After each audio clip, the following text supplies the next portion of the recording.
सुलेखा मासी आज बहुत खुश थी।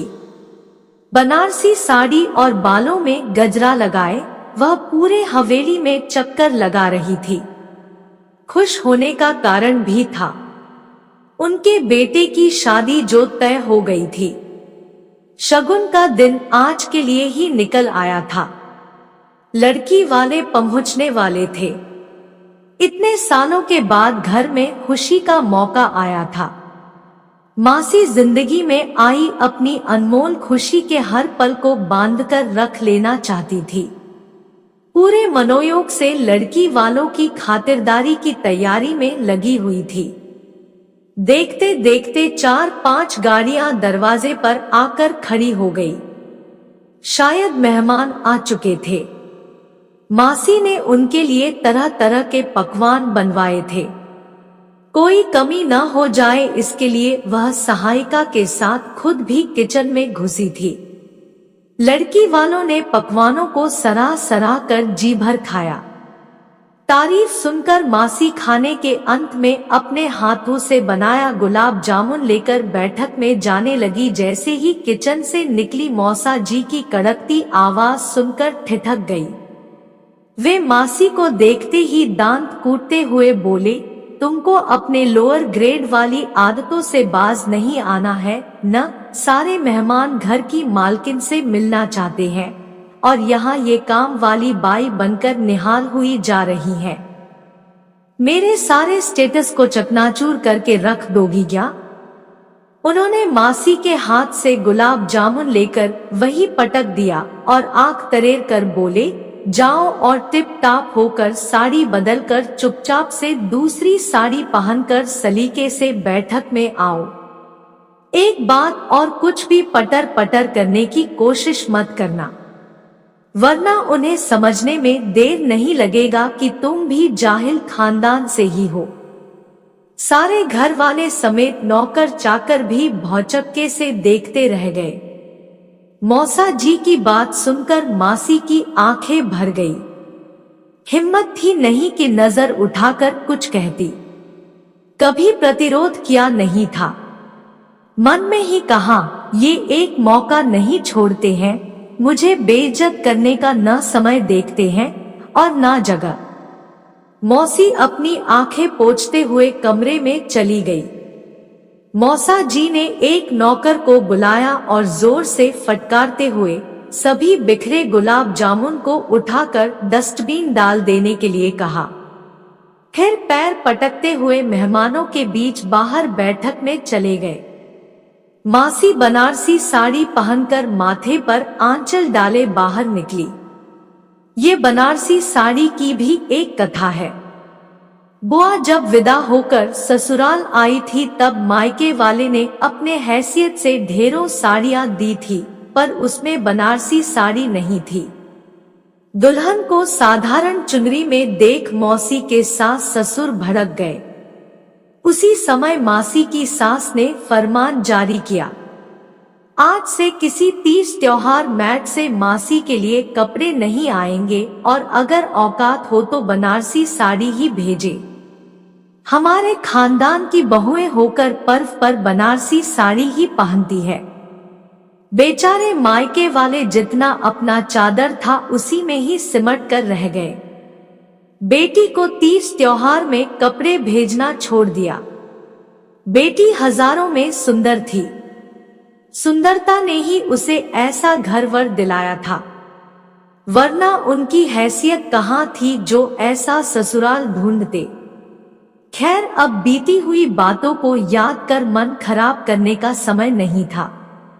मासी बैठक के दरवाजे तक पहुंची ही थी कि बेटे ने टोका, ओ माँ, यह क्या लुक बना रखा है? दुल्हन वाले लोग तुम्हें देखने थोड़े न आए हैं। अब तुम मदर इन लॉ बनने जा रही हो, थोड़ा सा तो चेंज लाओ अपने आउटफिट में। मासी बेटे की बातों पर अंदर तक झेप गई, लेकिन क्या कहती। बेटा भी पिता के नक्शे कदम पर चल पड़ा था। उससे बहस करना व्यर्थ था। बबूल के पेड़ पर आम फलने की उम्मीद करना बेकार था। बचपन से उसने यही तो देखा था। पिता के द्वारा हर बात के लिए टीका टिप्पणी करते रहना। मासी क्या कहती वह तो पति का हुक्म मानकर यह भारी भरकम लबादा ओढ़कर मेहमानों के बीच जा रही है। दरअसल मासी को मेहमानों से मिलवाना तो एक बहाना था, मौसा जी को तो अपना रुतबा दिखाना था। मासी से मिलकर लड़की के पिताजी और भाई बड़े प्रसन्न हुए। लड़की के पिता ने हाथ जोड़ते हुए कहा कि बहन जी, मेरी एक ही बेटी है जिसे मैं आपके चरणों में रखना चाहता हूँ। मासी ने उनका हाथ थामते हुए कुछ कहना चाहा, तभी मौसा जी ने मासी को घूर कर देखा। बेचारी मासी ने झट से हाथ छोड़ दिया। धूमधाम से मासी के बेटे की शादी हुई। दुल्हन विदा होकर आ गई। वह साथ में ज्यादा धन दौलत तो नहीं लाई, पर साक्षात लक्ष्मी की अवतार थी। सिमटी सकुचाई हुई। जब उसने मासी के पांव छुए तो मासी ने उसे ऊपर उठाकर गले से लगा लिया। ऐसा लगा जैसे कोई अपना मिल गया हो। समय 25 साल पीछे लौट गया था या फिर खुद को दोहरा रहा था। बिल्कुल सब वैसे ही हो रहा था जैसे मासी के साथ हुआ था।